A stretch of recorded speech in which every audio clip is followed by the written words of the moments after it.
Zest is in,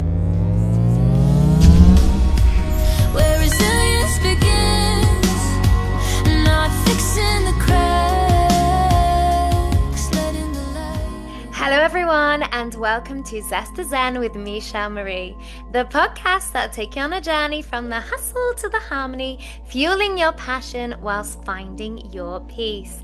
Today we're diving into yet again another powerful collaborative panel, global panel discussion on conscious living and personal impact. We'll be exploring mindful consumption, intentional lifestyle choices, aligning actions with values, and practical tools to help you live with more clarity, purpose, and personal power. What more could we want? So, as we love to say on Zest Zen, this is not just a discussion, it is a co-creation. It's a heart-led space.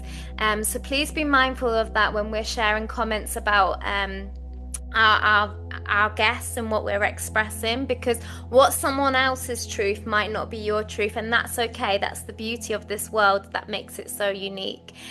So yeah, we're having real connection, real conversations, which is going to result in real transformation.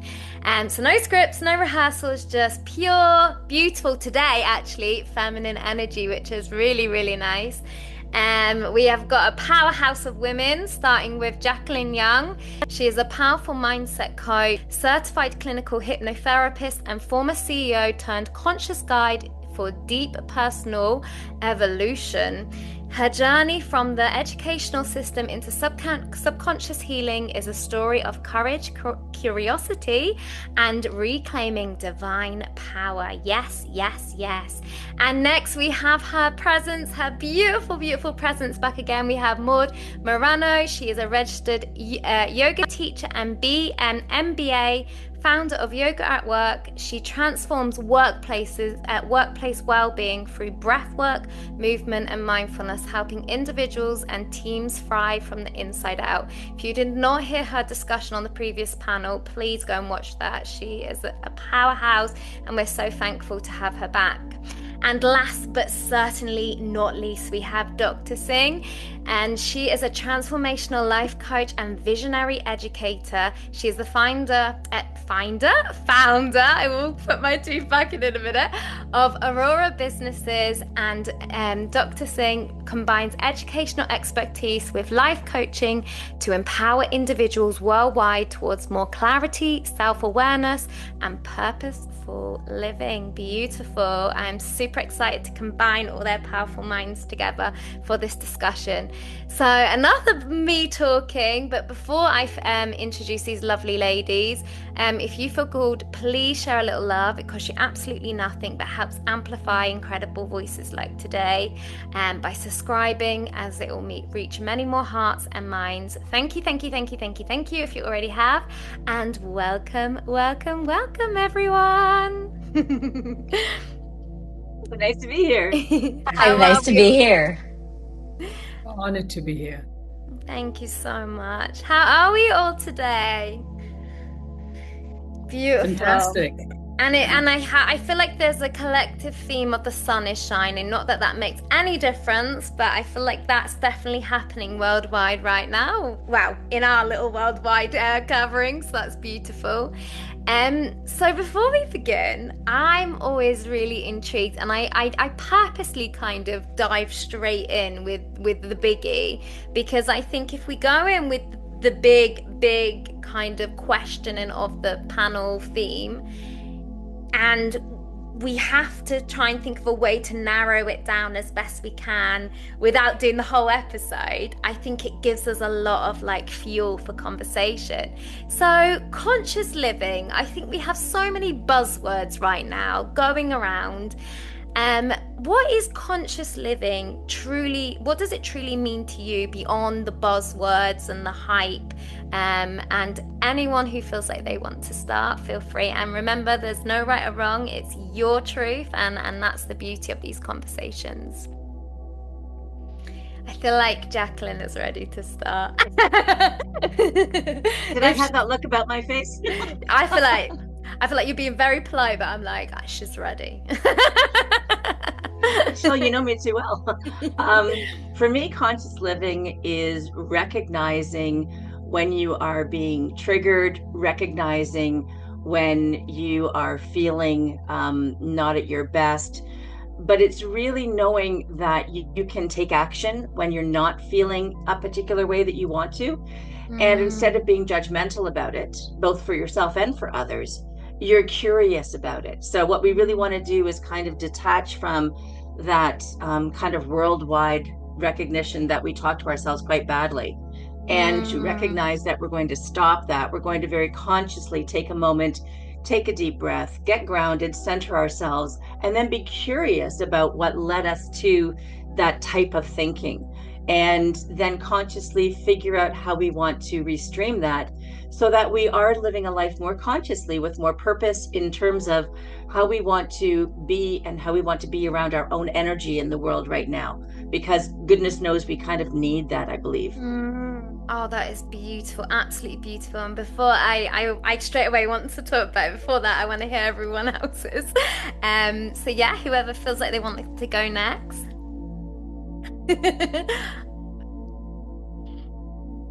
Maud, I feel like you. I don't know. I just sense Maud. I thought Renee was wanted to speak. It's because I saw the hands going to the mute. Like, yeah, ready. No, they're good. She's ready.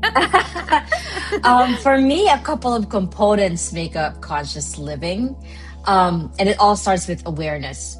When I think Jacqueline, you mentioned like noticing, just knowing and acknowledging exactly how you're feeling at the moment, and also naming it. I think it all starts with awareness, and it's followed by a sense of intention, right? So you now are aware.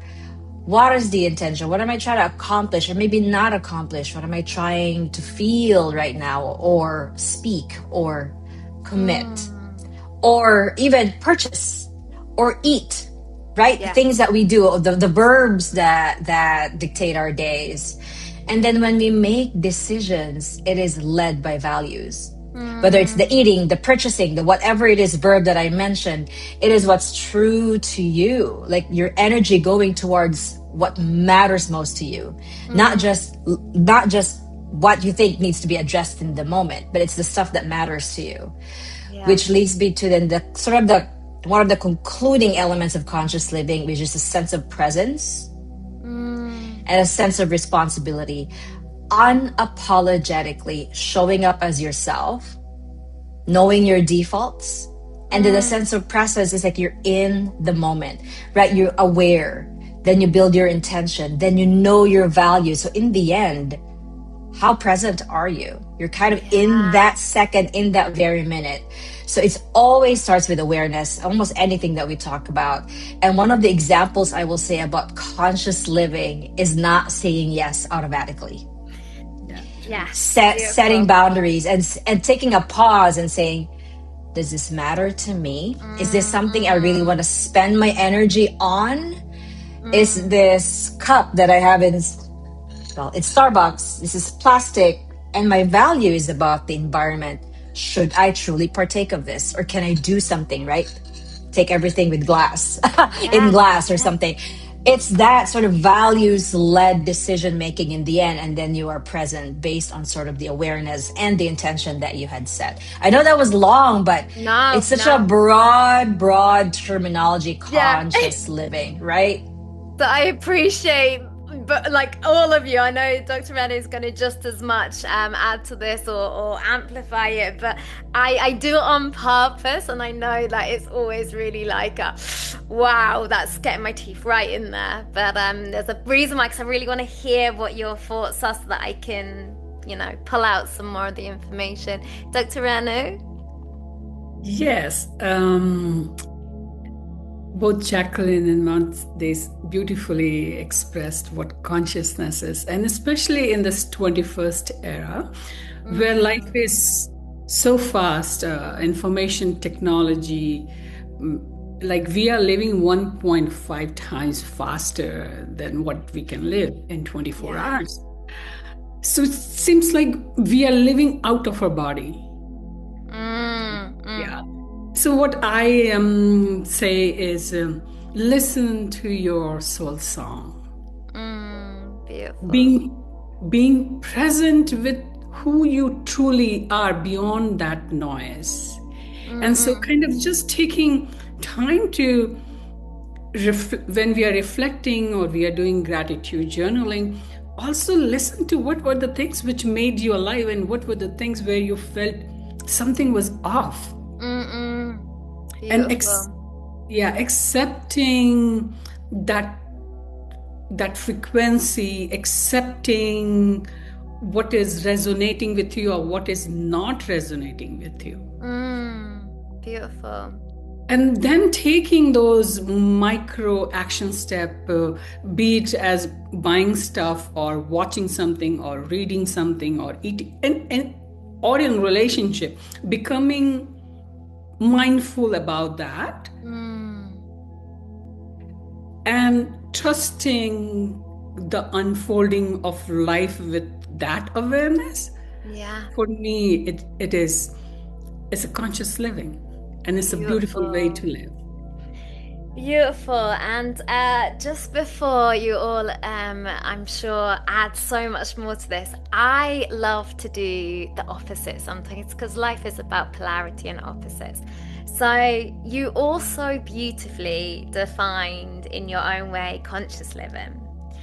And I want, knowing after connecting with all three of you previously, and please go and listen to their episodes. If they want to share bits, they can, but please go back and listen to them. I know that anyone that gets to the point of being conscious, you know, there is a point where we were deeply unconscious. And so I really want to think about potential listeners listening right now. And again, they might not be aware of this because we are not aware, that hence the unconscious. And I just think when we explain this now and we understand it, because it is a default now when you are conscious of it. But when you actually explain it, and I'd love your takes on this, especially because I know you all touch on the subconscious mind and things like that. I think when we say it like that, for someone who basically reacts to life and is just navigating, it almost is like, what? That's how they live? They think of this and then this and then this and then this and then this.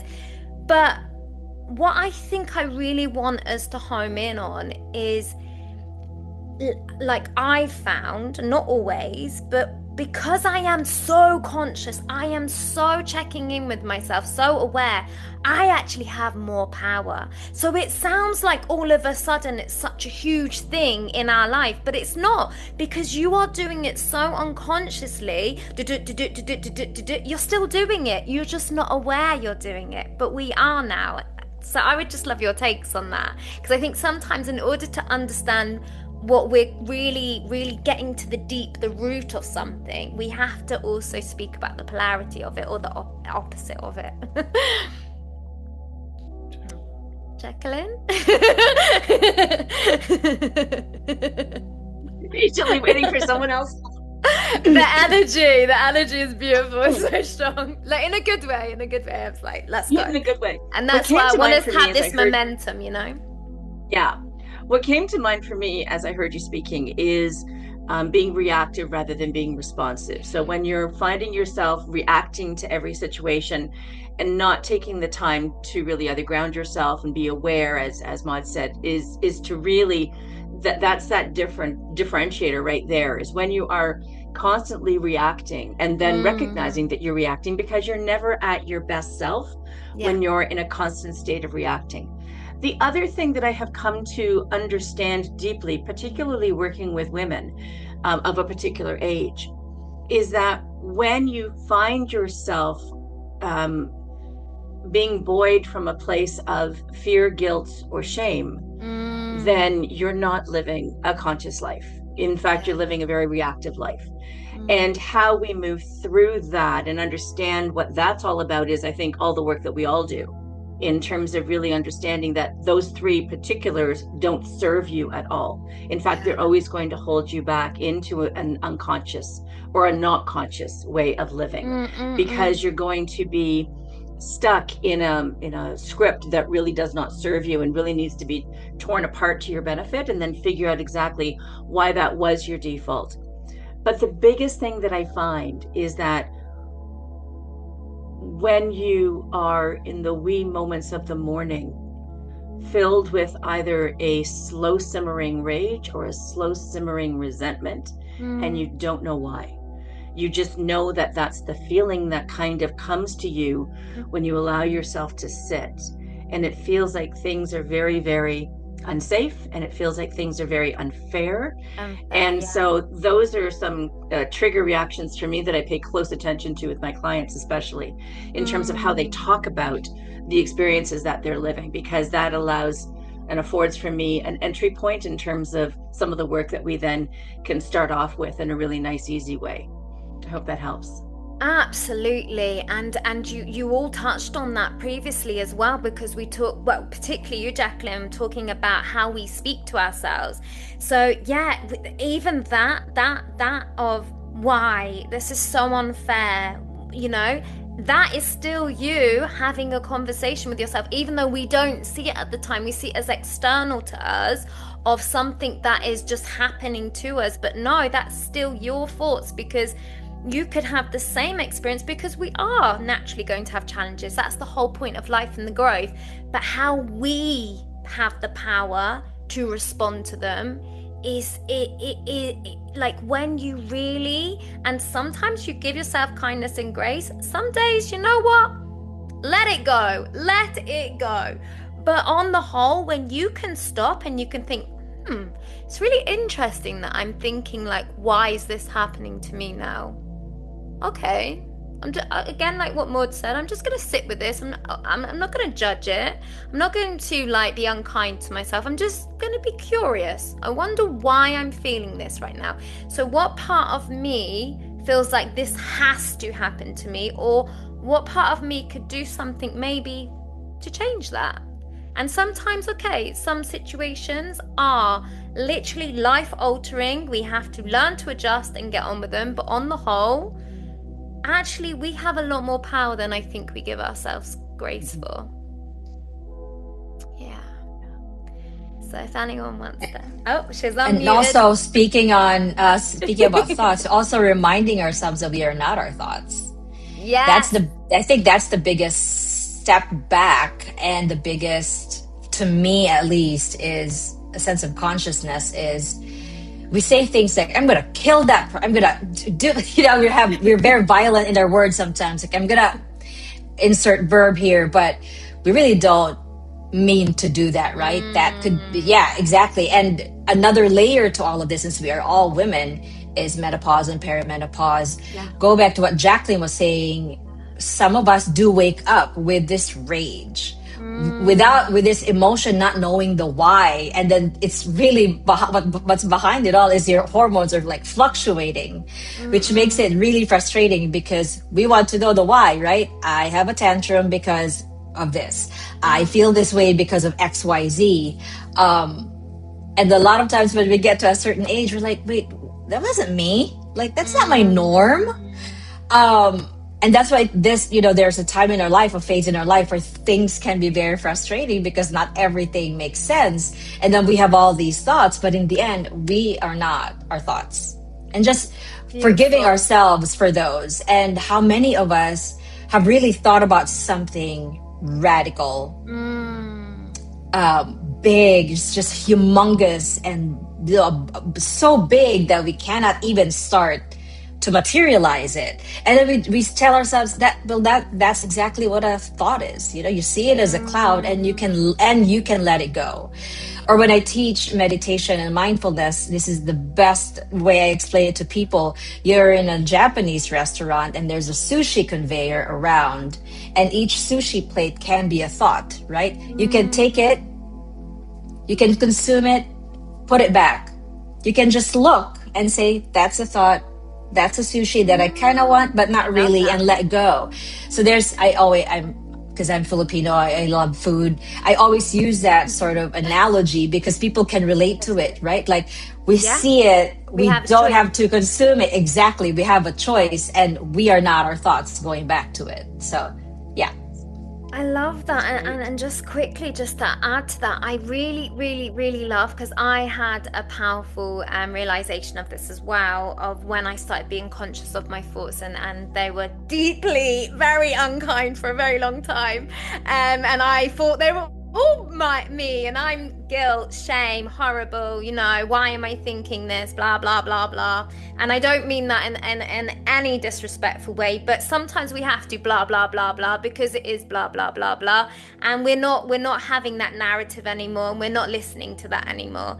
But equally, then I notice, and again, I think this is a very buzzword and thrown around like a horrible, disgusting thing, the ego. Then whenever it was a good thought, I was like, this is me, this is me. But equally, no, because we still have to have balance. And I realized I went then the other extreme of like, yeah, now, I'm so empowered, I'm so this. And I think when you've had such like really very unkind thoughts for most of your life, I feel like you do need to sometimes go that extreme to really get used to that side, and then bring back the center again, because I feel like the input of the negativity was so strong and so consistent that I almost needed to be like, she's so full, and I had to really be so over the top loving to myself in order to bring myself back to a neutral. So I think again, we should be mindful of the process. And that was my experience. Like, please feel free to share like any of your tools, techniques, or anything that you feel would benefit the listeners as well. So I would just like to add this reactive living means no matter what, as a human being, we do go through those phases of reactive. We become like, it is so much ingrained in us. And until unless we just take a pause to reflect and say, what am I doing? What am I thinking? Once we see the duality, then we gain the clarity, and then we decide what action steps we'll take to come out of it. So one of the tools, I will say, the 60 trillion cells of our body are the best sensor. So when we are living a very reactive life, you feel it in your body. It's frustration, it is anger, it is you feel it. Yes. And it most of the time it leads to some kind of dis-ease. It will. And as Mont was talking about menopausal, premenopausal, you see how those reactive living also reflect in those phases of life. So if we inculcate some of the habit of periodically checking with ourselves, like, I'm frustrated. Okay, why am I frustrated for? Where my frustration is sitting, where my anger is sitting, and going to that and first clarifying, is this under my control or it is not under my control? So if it is not under my control, no matter how much I vent, no matter how much whatever I'm doing, if it's not going to do anything, then shift your action to something which you can do to undo it. Rather than, means no matter how hard we can bang our head against the wall, we cannot transport ourselves to the other side. We know that. So we have to find, let's use the virtual medium to transport ourselves from here to somewhere else. So there is solution once we start the 60 trillion cells as a sensor, as a sensor of life, as a compass of life, or a conscious living. It is something which is easy to cultivate, and you always end up finding something which in the mundane of life you may have pushed aside. But that's the one clearer way forward, living a conscious and a more reflective life and less reactive life. Beautiful. I want to jump in on piggyback something? exactly what. Oh, go ahead. No, you go ahead, Mud. You started. Go ahead. Oh, sorry. Yes. I just wanted to react because Dr. Singh, you're so right. Going back to the 60 trillion cells, whether I am, teaching a yoga class or, facilitating a workplace wellness or designing a wellness experience in the office, something that I always remind people about is that we have all these cells in our bodies, right? 60 trillion.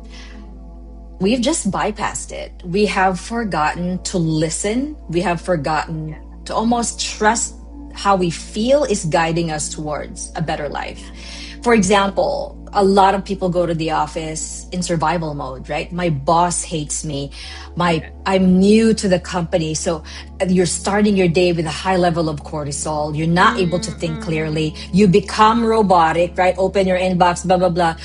Have lunch in front of the computer, look at your watch, afternoon slump, neck strain, stiff neck, dry eyes, go home, traffic, deal with your partner and with your kids. It's almost like every day just becomes the same slice of your entire life. And I always bring them back, like what Dr. Singh was saying, like bring them back to their bodies and like ask them to listen, which is why silence is so awkward, especially when I facilitate it to Gen Zs. It's like they're just not used. I always say, let go of your imaginary cell phones, right? Let your fingers relax. Even then, they're just like clammy. They're holding on to their shirt. They're stiffening up because their body is so used to that, being survival mode, fight or flight, freeze, whatever it is. They've forgotten to just be quiet and be and listen.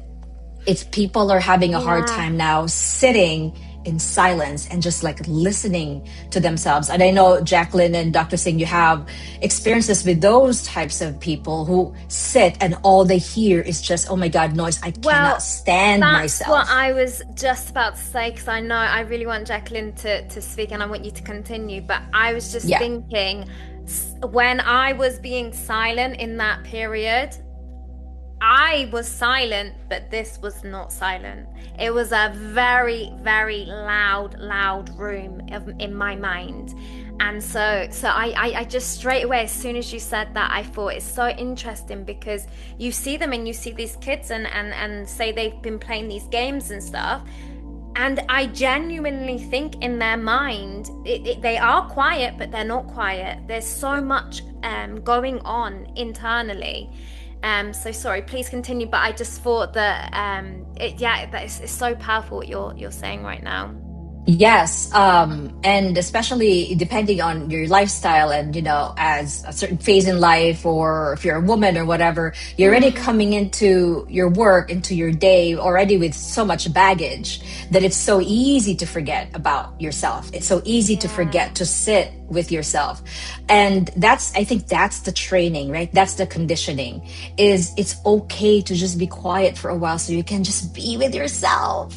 Because for the rest of your hours, you're going to be with your spouse, you're going to be with the people that you work with, you have the noise in your head, you have all these things, and and there's the news and there's social media, it's so noisy that you've forgotten about yourself to just sit, even for 5 minutes. I can see people almost like have this natural, this unsolicited tick. It's almost like they've never had it before, but if you allow them to be quiet and sit, like who am I when I am just standing and being quiet and sitting and being quiet? The 60 trillion cells and our ability to listen to it and sit with it, identify, name your feeling, things like that. Journaling has just been bypassed because of the things that we need to do in this noisy world.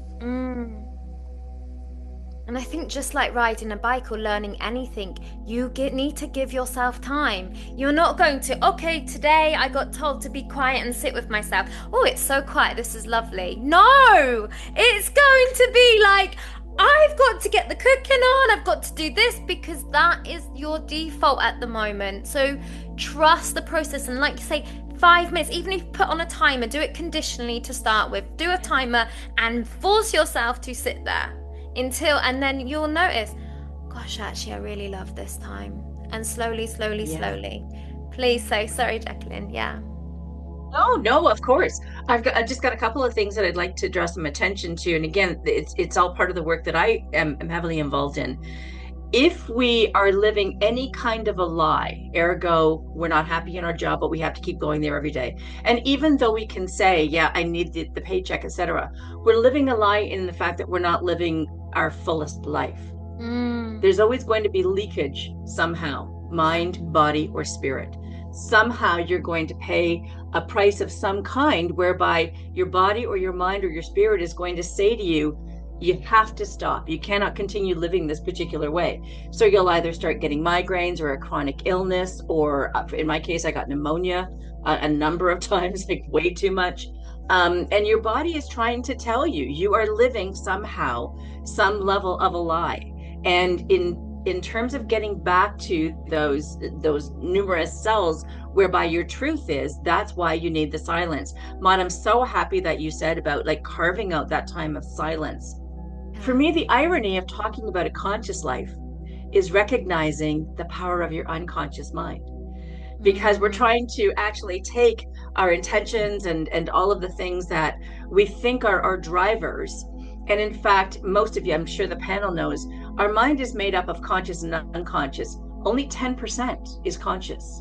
90% is our unconscious mind. And so if we don't allow ourselves to have a relationship with our unconscious thoughts or unconscious mind, ergo through silence, ergo through just kind of finding ways to sit and allow a download to come to us, or how to pay attention to that intuition. How do I listen to what my cells or my body is trying to tell me? That's all the connectors between your conscious mind and your unconscious mind. But your unconscious mind is your driver. So you do have to kind of come to some understanding as to how to listen when it is trying to reach out to you. So that's really, really important. Wow. And for me, the irony of talking about living a conscious life is heavily, heavily rooted in understanding how your unconscious mind is really running the show. So yeah, 360 again. And just because you've all actually brought this up, I feel like it's something that we could just explore for a little bit. Because I think you know, when you've talked about menopause, things like that, and I just think about an example of someone I know right now who, you know, is just heavily, and again, I am absolutely not saying there's anything wrong with this, because there are medical professionals for a reason, and we take things for a reason for at the point we're at.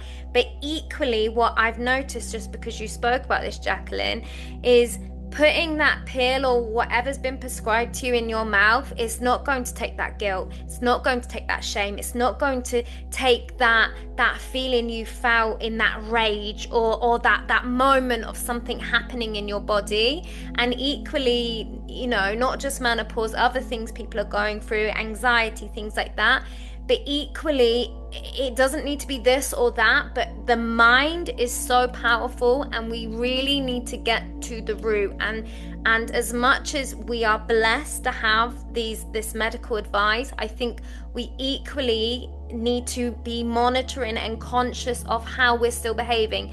Even if you're taking that to whatever, I don't know too much about it, but whatever it's going to do to your body, that's something to your body, but how are you still feeling? And this is the key, and this is why I love speaking to incredible women like you, and all their details are in the description, so you reach out, because it's not this or that. There's a reason why you were intrigued by the title and the description of this panel discussion today. And I just feel like, because you touched on it, I think it's a really important thing to speak about.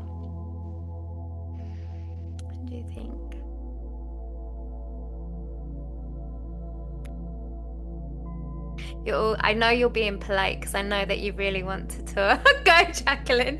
I know you're being polite, but like, I'm looking at Dr. Singh. I would like for her to speak. And you don't even have to touch on that if you don't want to, Dr. Singh. You can talk about something else that the other ladies expressed, and we can always either come back to it or not come back to it, or if people are intrigued, they can reach out to you independently.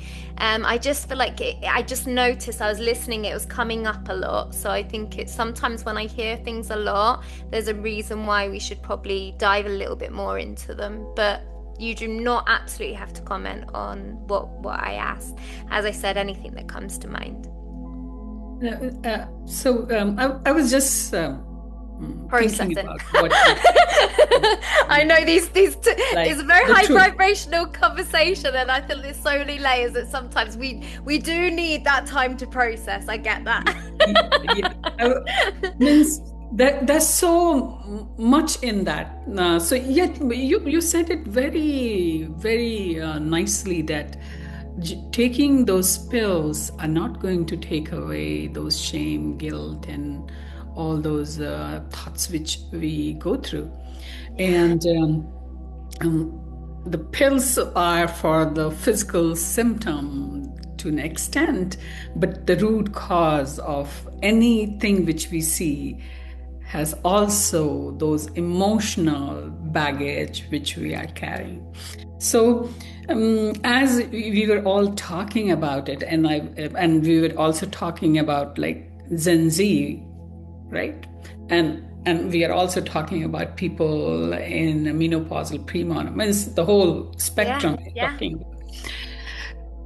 So most of our time, as Jacqueline was talking, we live with 90% time we are living our life through the unconscious mind. And then, which is formed by the age of 8 years, right? So since then we are on autopilot, imbibing from the outer world. This should be done. Okay, this is good life. So we're going on this autopilot thing of unconscious mind, and also the conditioned reflexes which we have acquired through that journey. And so it is just like a point comes in life. It just like it becomes a computer, a laptop, which has so much data in it that it starts slowing down, right? So what do? We clear the space for the smooth functioning of that laptop, right? We are portal of, means I do not know how much of information, like a single DNA strand can have the whole music of the mankind. So just think about it.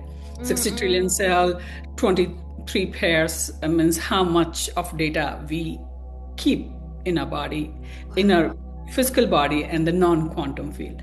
So if we really want to resolve something, the discomfort, the feeling, the habit, the health issue, I feel that it's very important that we go inside and clean those things which we do not need, to create the space for the things which we want to live and consume. So, because even thinking about, I'm just thinking not all of them, but even the younger generation right now, I believe they're the opposite in the sense of energy drinks. They're actually overloading. They're not all of them, but I see what you mean by the clearing. And most of us, I think, again, not saying it's more of a conscious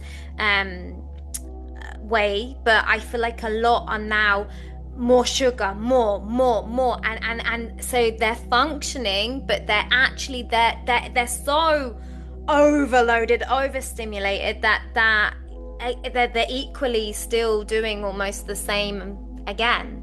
The poor cells are like, whoa, Mayday! So thank you so much for addressing both ends as well. And again, we're not talking ageism. We're not saying this is how you are at this age. We're just generally speaking of different ways. Yeah, for a variety of reasons, we're all very, very uncomfortable living with our own silence. And it could be because we're overstimulated, or it could be because instead we're just in front of Netflix, or whatever the reasons. It matters not. What matters is that you actually are recognizing that you're either dysregulated or feeling discomfort in your own body, and like something, it feels like something has to give. And I love, like, Renu, I wrote down the analogy of the laptop because it's just so perfect. You have to clear off some of those apps if you are going to actually make sure that you are functioning in the best way that you possibly can. And so recognizing that through the silence, through that connection with yourself, and getting back to what you were made to do and to be, which is to live a joyous life, is really, really powerful. But you can't do it by accident. It has to be very, very consciously driven. You can't carve out 5 or 7 minutes for yourself unless you literally sit down with your calendar and carve out 5 to 7 minutes and say to your family, don't bother me. This 5 minutes I'm claiming for myself, whether it be in the washroom or not. And then you door locked. And you simply don't pay attention to anything else, but unless you carve out that time, which is then going to bring me back, Shel, to what you were saying in terms of, but doesn't that feel selfish? No, that's part of self-preservation. And there's a huge difference between being selfish and preserving the self. It also comes back, of course, to, you have to put your own oxygen mask on before you take care of anyone else. Yeah. Very easy analogy. But we say it and we don't do it because it feels selfish to our conditioning as women, especially as women. Yeah. Not taking anything away from men. But we are made, and we are actually hormonally driven. If you bear a child, your hormones change so much that you're hormonally driven to take care of others, because that's part of that maternal instinct that happens via hormones. But what a lot of people don't realize, women don't realize, is that when you're going through menopause, there is, yes, all of those hormonal shifts. And one of the things that happen is that changes. All of a sudden, you are actually flooded with new feelings behind the hormonal changes. And yes, there's a whole bunch of crap that happens through the hormones. But what actually happens is, for the very first time, you're not actually driven hormonally to take care of other people and to watch everybody else. You're hormonally driven to actually look and feel what's going on with yourself. So that's one of the reasons why you can wake up and go, why am I doing all this crap for everybody else? And I feel so bereft in not knowing who I am or what I'm supposed to do. And that's where that anger and that resentment can come from. But it's impossible to name it. That is something I literally just learned in the last year. And it has like blown my mind in terms of how women, we don't understand that shift in our hormones. We always talk about, hormone replacement and the need to understand the hormones, but that particular shift is massive in terms of why we feel like we're not going to put up with anything anymore. Like that, if I could put it into words, that's literally what it feels like. I'm tired of taking care of everybody else. I want to actually figure out what I'm all about. And then, of course, we have to counter that against, wait a minute, doesn't that feel very selfish? Or it goes against culturally what I'm supposed to do right now in my life. So we have a lot of work as women to actually kind of work through. And the joy of you, Shel, in setting up conversations like this is that we have starting points whereby we can kind of really explore, okay, well, what do I want? What do I want to do next? Not what do I need to do next, but what do I want to do next? What does my body and my gut and all of those cells, if I listen in silence, what's the download telling me that I really need to do? And that's important because if we don't listen, we're never going to figure out that next very pivotal step to our journey. I love that so much. Please. Okay. Oh no, I was going to add, because there's a second part to this title, right? It's the conscious living, and then there's the personal impact part of it. Yes. And Jacqueline, I think you were subconsciously, touching on the personal impact aspect of this conversation, where we said conscious living is how you choose your patterns on purpose, but our personal impact is the byproduct of those patterns, right? So when we live consciously, we're doing the things that I kind of mentioned that directly change our impact, on others. So first we regulate before we respond, right? That sense of awareness. And then instead of reacting from stress, we can pause, we can breathe, we can choose our tone. And so the impact of that is there are fewer ruptures. There are calmer, you build calmer spaces, right? That's the impact. And then you spend energy where it actually matters. The impact is better boundaries, more reliable follow through. You align your actions with your values. And so the impact there is people feel safety around you. Yes. There's clarity around you. And they know, Jacqueline and Dr. Singh, they're people with integrity, right? When we make these types of decisions. And so conscious living is like, that's the awareness and plus like the choice. But then the personal impact part is that our choices, wow, then the consistency, right? And a little bit of it is proximity. How often do people experience you, your team, your family, your clients, right? So conscious living does increase that sense of impact. And like Jacqueline was saying, it's just the sense of presence that you have with people around you. You make these decisions that you have. Even you're consistent about it, the quality of your life, your personal impact, the reason you're put on this earth, you start to feel it, and the people around you also start to feel it. So it's almost like to summarize, not summarize, but to kind of to a little bit succinctly explain what was going on in my mind listening to Jacqueline and Dr. Singh, is that conscious living turns our life from accidental influence into intentional contribution. wow, yeah, Like, and right, like it's sometimes we don't know our impact around people, but when we embody ourselves in that consciousness, people do feel it, and that leads to our sort of personal, environmental, social impact, whatever it is. But yes, it's turning our life from accidental influence into intentional contribution. I even wrote it here. I think that's kind of what we're trying to talk about. absolutely, wow, so powerful. That's worthy of a t-shirt, Bob. Yeah, and I'm I so patented it. happy that you explained that, because what I was thinking at the time was how even someone listening right now, and we will say a female, just because it's very, what we're particularly talking about right now with the hormones is often a thing linked to females. But again, anybody can take what is being said.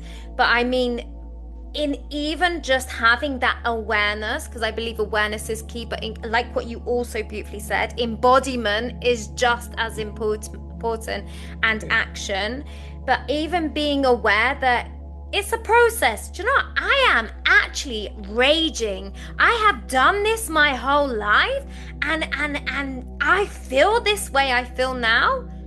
Feel it, because again, I think we are told as women, like, we should not be we should not be angry, we should not be this, again, all this conditioning.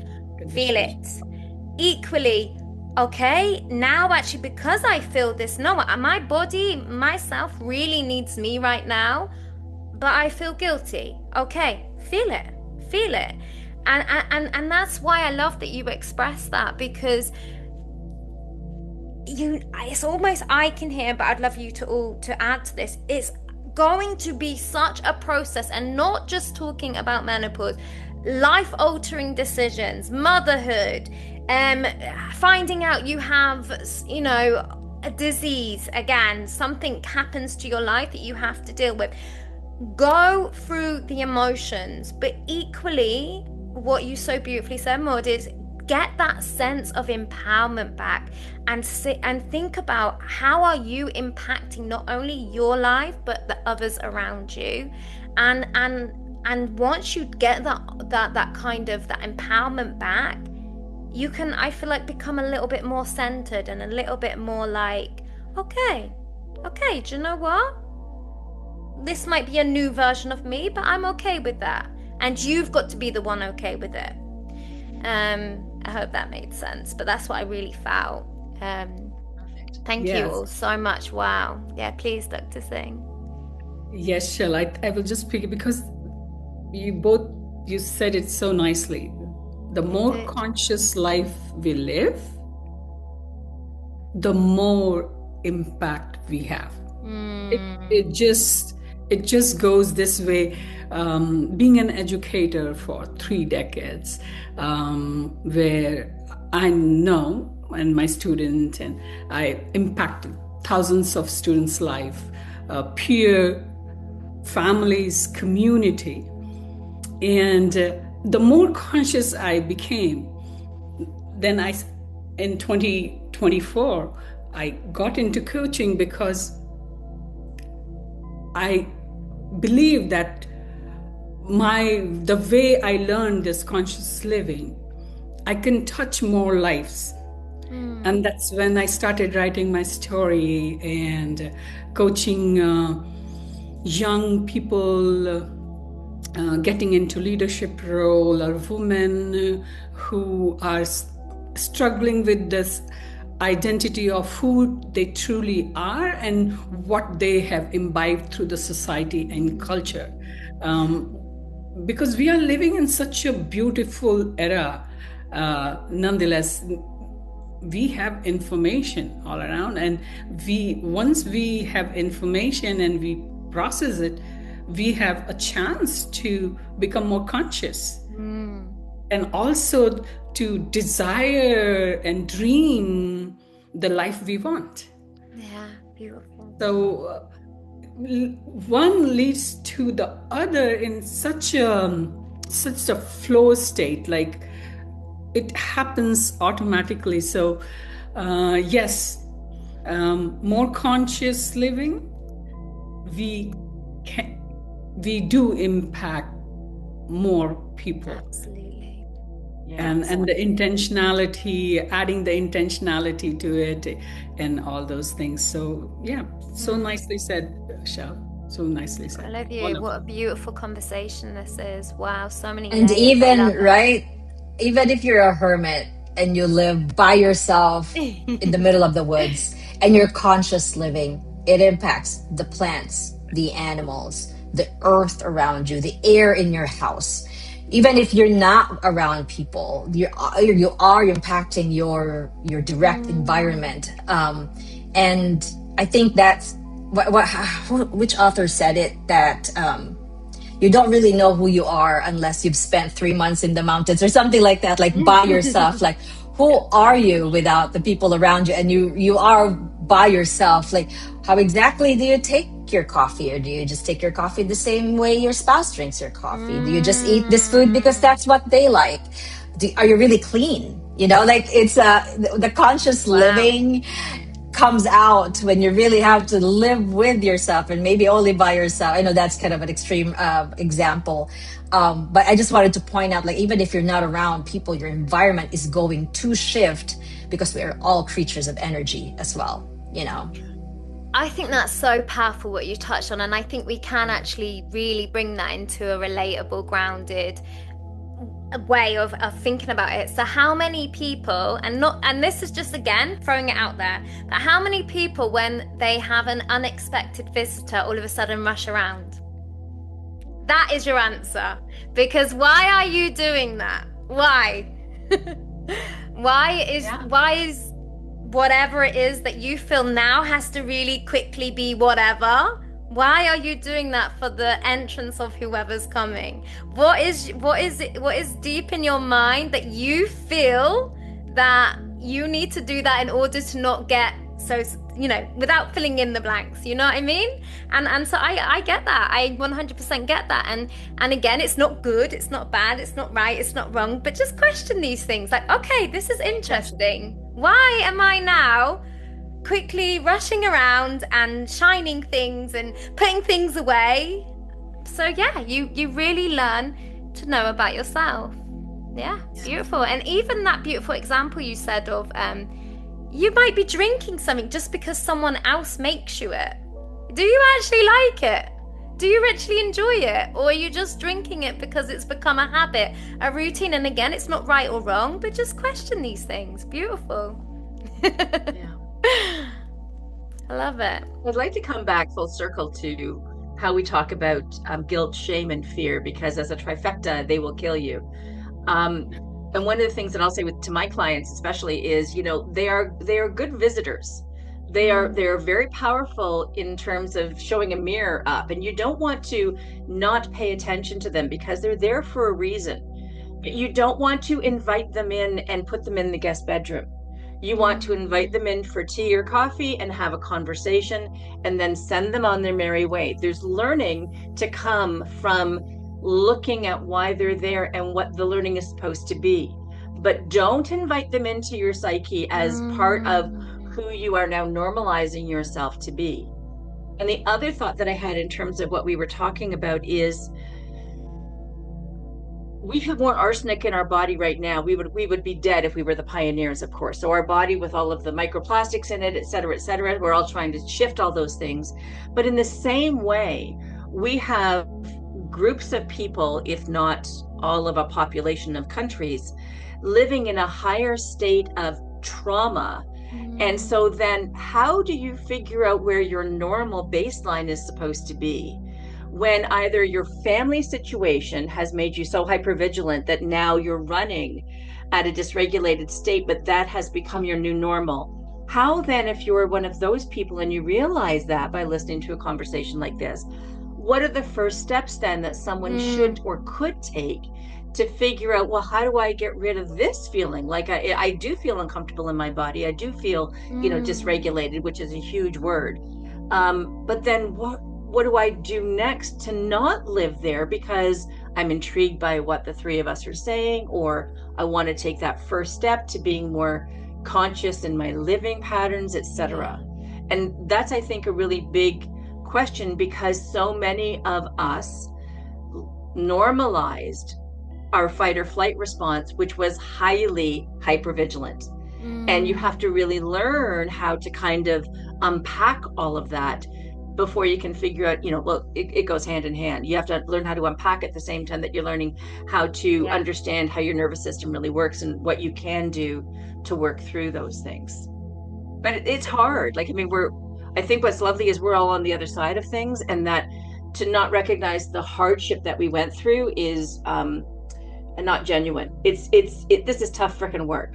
And it really takes time and takes grace with ourselves. Thank you so much for highlighting that. And I think even if any of you are able to, and I know sometimes, when we go back in order to propel forward, sometimes that really helps others as well, because I think often, and I definitely got caught in this trap of, and it isn't anything on the people that I was listening to, but you listen sometimes to the end result or the advice in a very different consciousness, and sometimes that can be a very, very, very, as you so beautifully said, slippery slope for those people that are just feeling that beautiful high vibrational empowered energy and like, okay, and then they have not integrated it, they have not got their nervous system up to speed. It's like abort what is happening, and then almost there's two massive polarities happening all at once, and that is life also.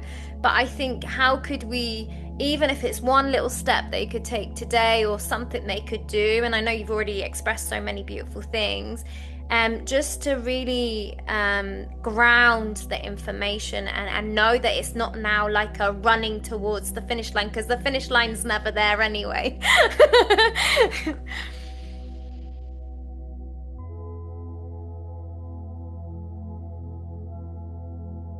We're being polite again. Not speaking first. You're not racing.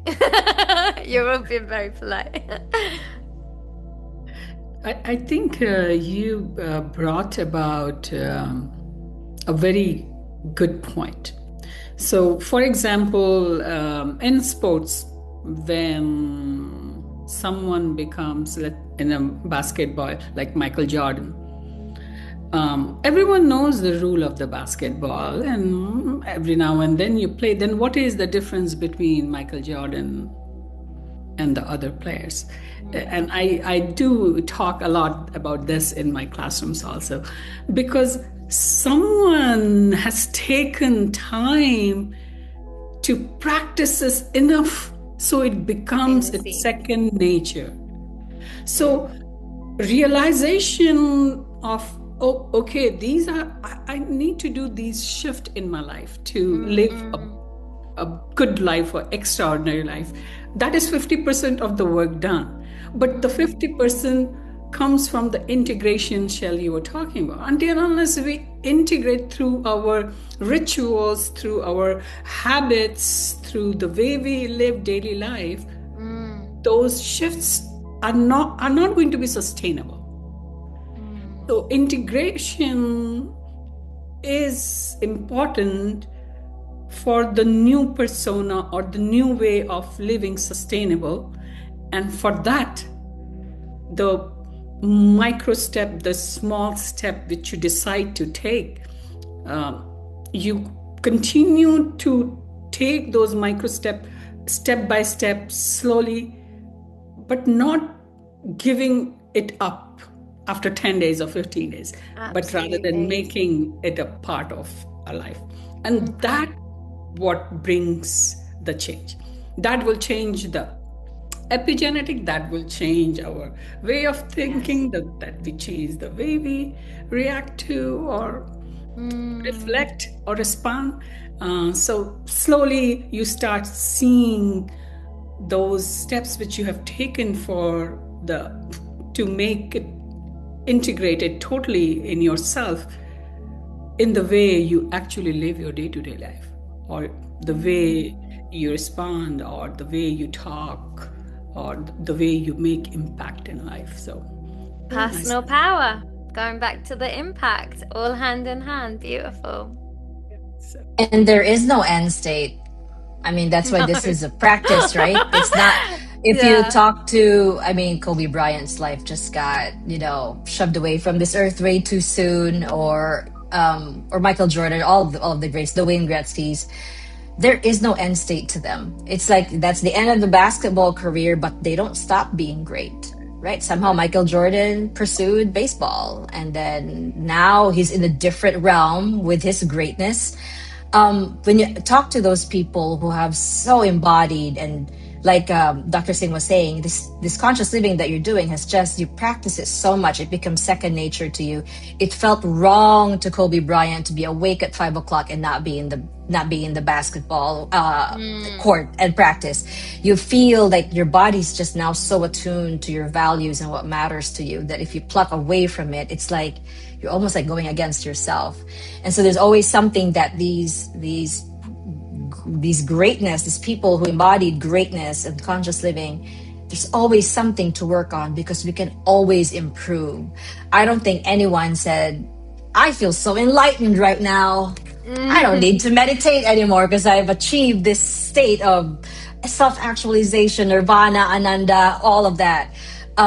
There's always something that we could improve. So there is really no end state. And I think that the not being in an end state almost makes you feel like, what else can I be conscious about? What else can I improve? If I have improved upon, the words that I say, well, maybe I can then now pursue my thoughts. Maybe I really don't let my thoughts go there. Or maybe it's the way that maybe it's the food on my plate. Maybe I can make more conscious decisions there.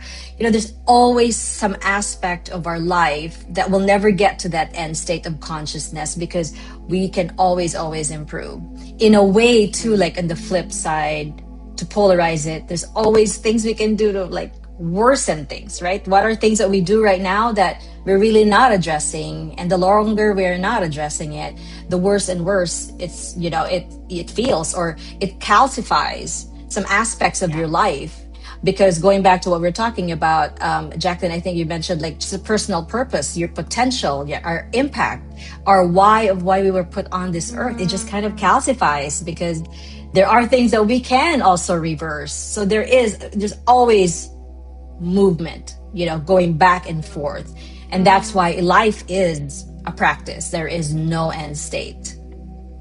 Until, of course. I love that. Yeah. It's beautiful. I want to share that there was a time I literally had just gotten off teaching one of my courses about mind, body, and spirit. And then I found myself in bed, and my very big Bernese mountain dog came up and laid down beside me. And then my cat came and laid on top of me. And I was kind of like struggling because I wanted to be on my phone. And I thought, what the heck are you doing? Put the damn phone down and just live in the presence of these two beautifully higher energy, like field animals that are deeply demonstrating their love for you. And I thought, what a freaking mind screw up.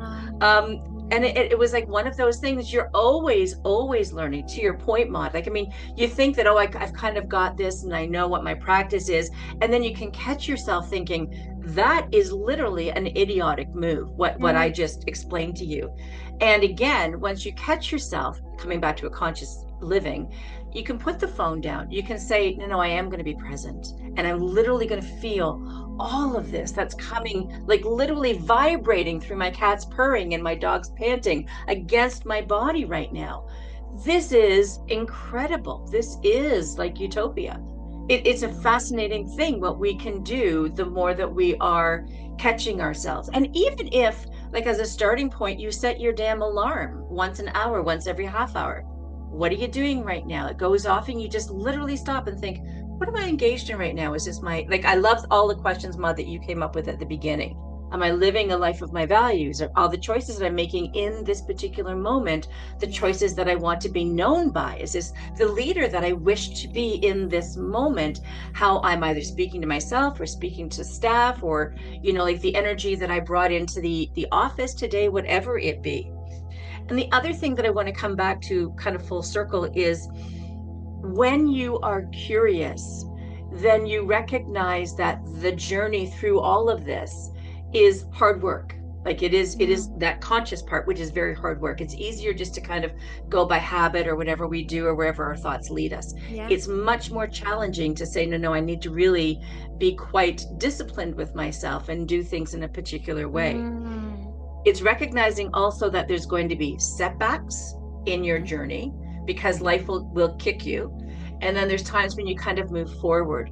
But Maud, this is going to go right exactly with what you just said. When you are living a life with that kind of discipline and that kind of purpose, even if you allow yourself the setbacks, what happens is there's a natural curiosity about, what's next? Like I've learned this. It's not like expansive, or I haven't gone deep into quantum physics, but I know it's there. And that excites me. So where do I go next? And that is the biggest thing against that calcification, that curiosity, that wonderment about what more can I learn about my life, or about life in general, or about others, and how we're all meant to be, and what it means to live a joyous life, and do I have a purpose, and what's that all about, and how do I achieve that? That is remarkable, because that will keep us really generated towards that movement forward, despite the kickbacks. Beautiful. Yeah. I think listening to all of you, and you mentioned it, conscious living is expansive by nature. And so is the impact to the world. Beautiful. Yes. As you said very nicely, it's not a race, there is no end point.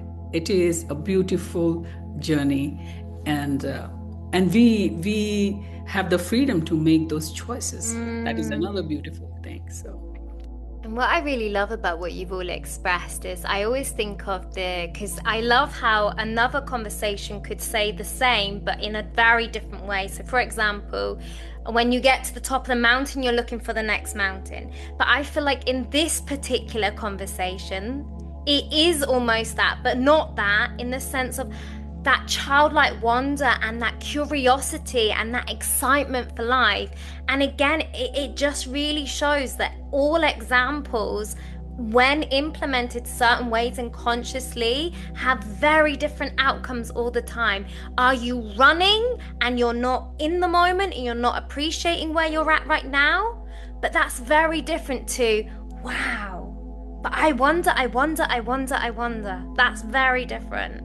And it just made me think of, which you also beautifully touched on again, and I know we didn't physically, well, you touched on it a little bit more, but about the physical consumption. But we're talking here about life consumption on so many different levels, of relationships, of actions, of habits, of everything. And I think, there's such power in that. And so even though the word conscious keeps coming up, it's still talking about impact, because every single thing, as you so beautifully said, all of you, we do is impacting not only us, but everyone and everything. Thank you for bringing up the beautiful fur babies, everything around us. Because, you know, in that moment, how beautiful for your animals that there was a change and they felt that change. It's beautiful. Yeah. And an animal emotion cannot be underestimated. It cannot be ignored or underrated.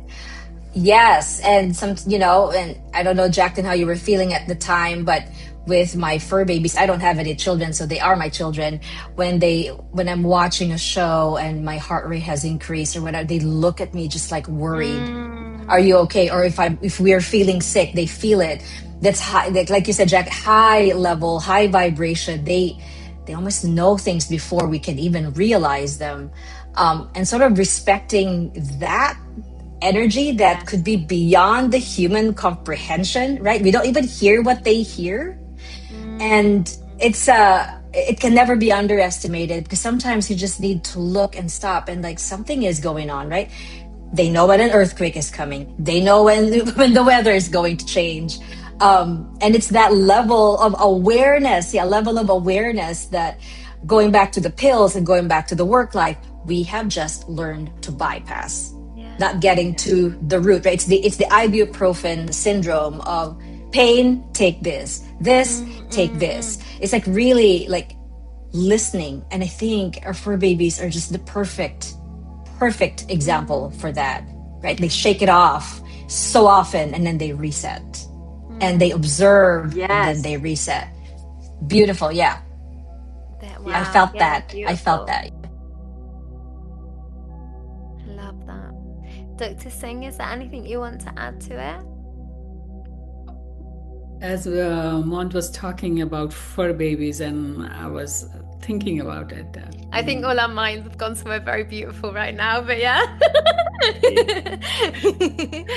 So, yes, and I have rescued the two. I'm mother of two beautiful children and educator of thousands. So what you just said is like so true.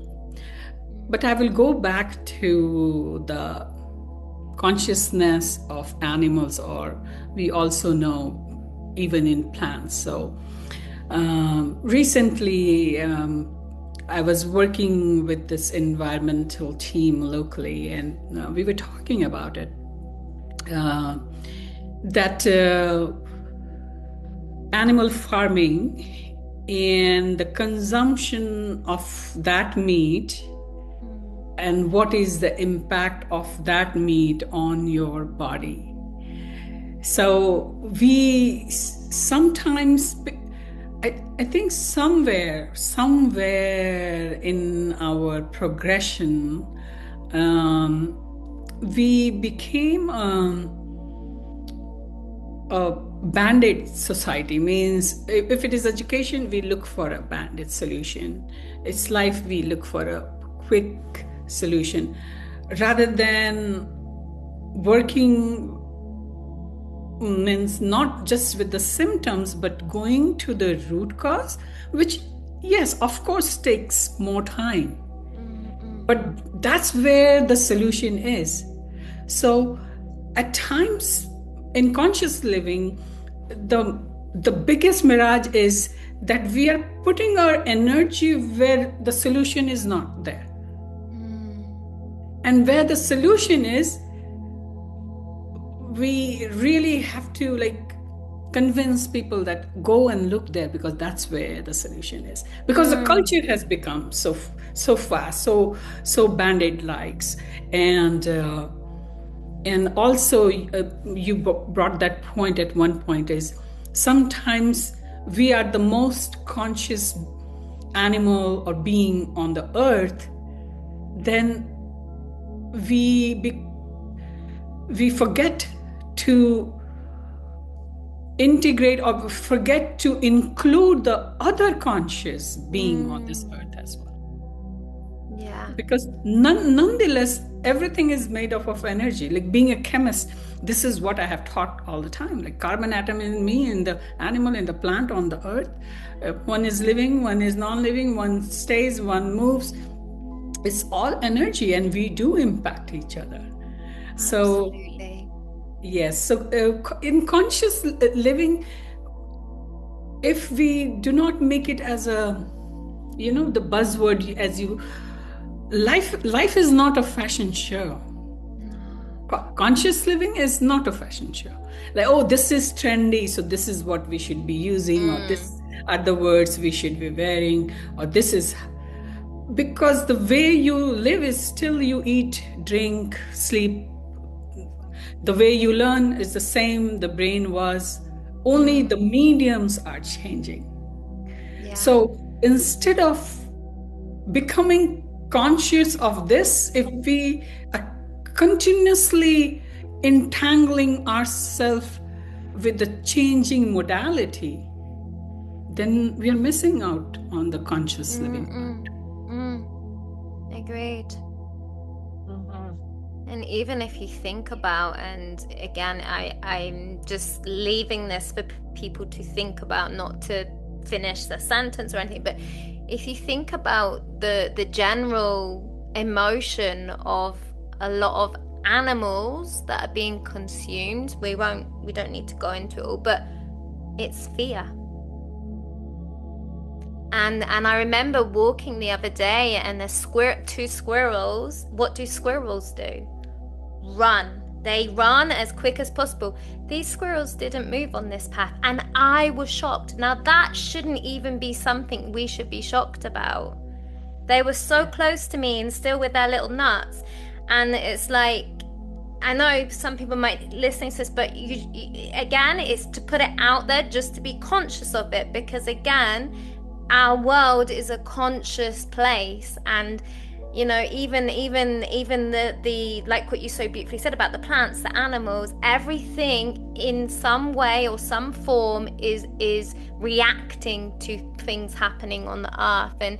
And so it's not right or wrong. It's not saying we've always done this or we shouldn't do that. It's just be conscious of the changes, which you so beautifully said. What changes now have invoked more of a certain emotion, and that's all we just need to really be mindful of. And is there an answer? I don't know, but just think about your conscious consumption on all levels, that's all, and how we're interacting with the world. Yeah, I mean, during the pandemic, what happened to the animals, right? They all went into our scapes because we were in our homes, things were quiet. So they could just be. Yes. They went back to roaming, they went back to crossing the street, they went back to going to that bridge. And unlike Canada, we don't have a lot of animal bridges here, unfortunately.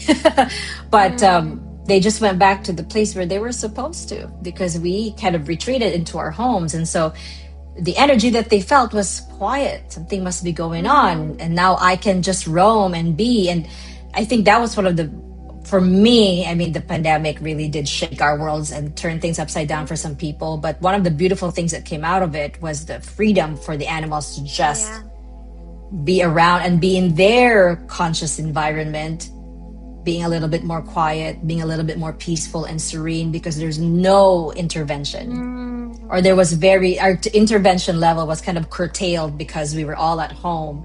And so even for them, that conscious awareness of, oh, things are, something has changed, something has shifted.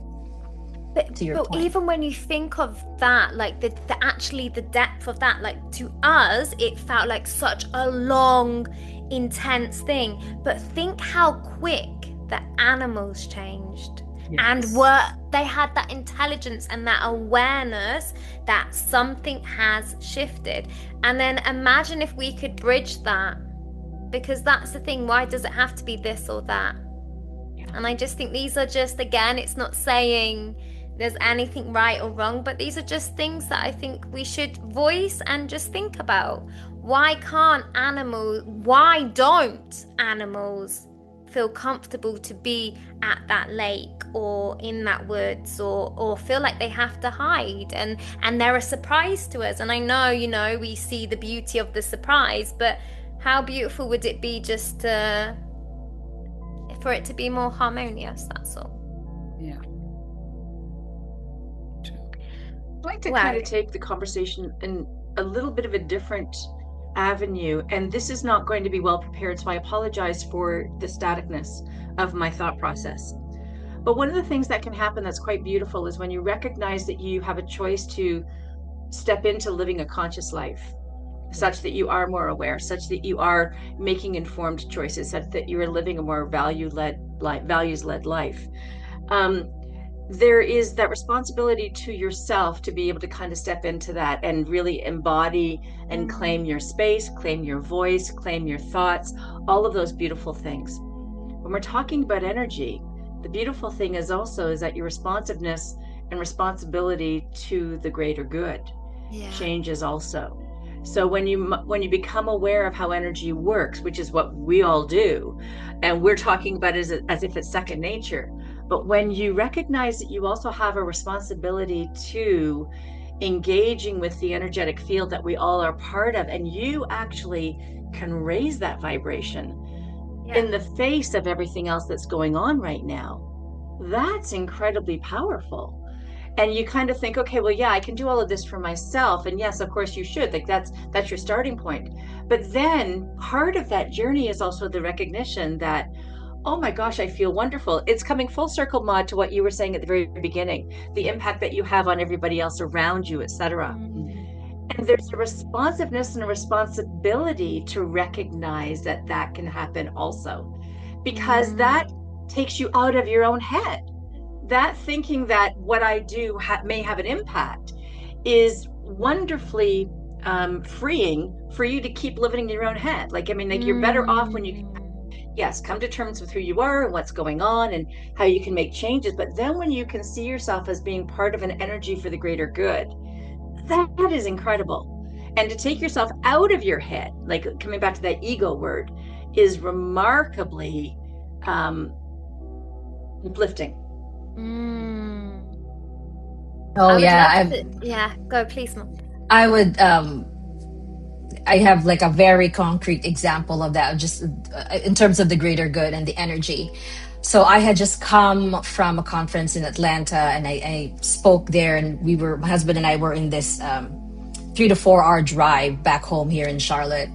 And this was the dawn, this was the onset, the worsening of the things that were happening in Minneapolis, and how many lives were just affected by that. And I was sitting in the car, and I was like, I want to celebrate what happened in Atlanta, but my body was telling me there's a greater good that is needed on this earth. And so as I am just in the car typing away, I said I would teach a donations only yoga class, and all the beneficiaries would be communities or organizations that would benefit immigrant communities or that have direct impact in immigrant communities.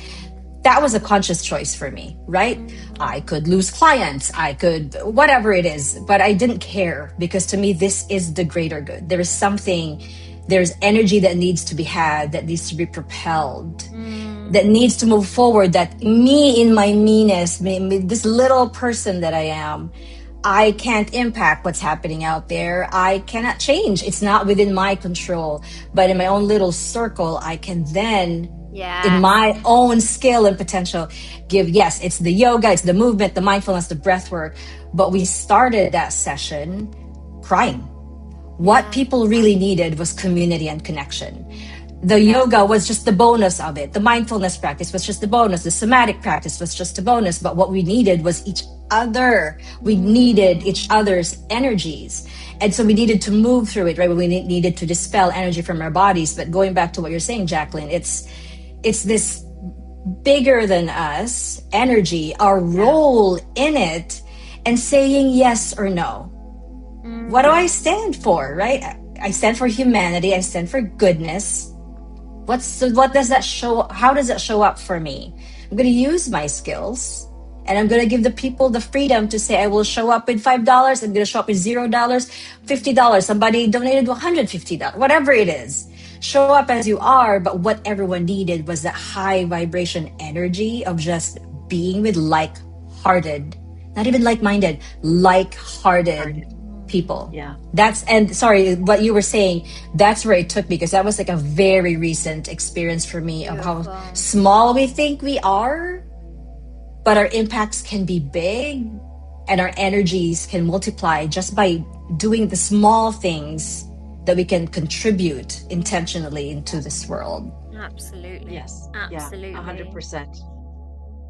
And I don't know why this is coming up, but I think just in your particular example, but I actually, because, you know, some people could say, for example, you know, people are in not a good situation, all that. But I actually really love sometimes when you put things like a donation, because you give power back to the people. Because I think sometimes, again, if we're talking about that guilt, that shame, and again, it's not saying three things that are free are not good. Absolutely, I'm not saying that. There's a time and place for everything, but I felt like you intuitively, again, this is your take, but I feel like you actually gave them a sense of ownership as well, and that they could give back, even though they gave so much more. That as you probably you know realize, like the financial exchange is actually very often not it. It's much more than that. But for some people, that thank you, Jackie, that little contribution is huge for them, in them taking some control back over their life. So I don't know why, but I feel like someone maybe listening might have needed to hear that. Yes. I do want to be really conscious of the time, because I know one of our fabulous speakers has something coming up as well, and I'm sure, well, we all have lots of things happening in our lives today, and I'm sure the viewers as well.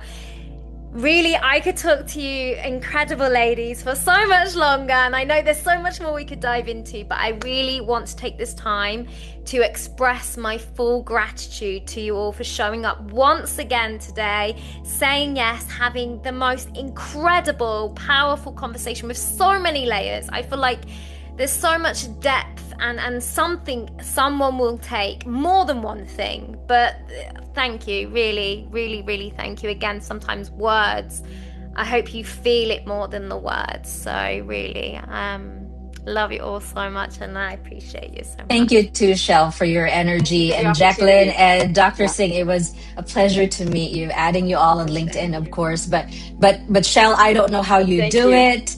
Thank you so much for everything, for putting this together. Yeah, thank you. Exactly. And lovely much to meet love you all. you. Take care. Thank you. Thank you, Shel. Thank you. Yes. Thanks, everyone. Take care. Everyone. Thank you.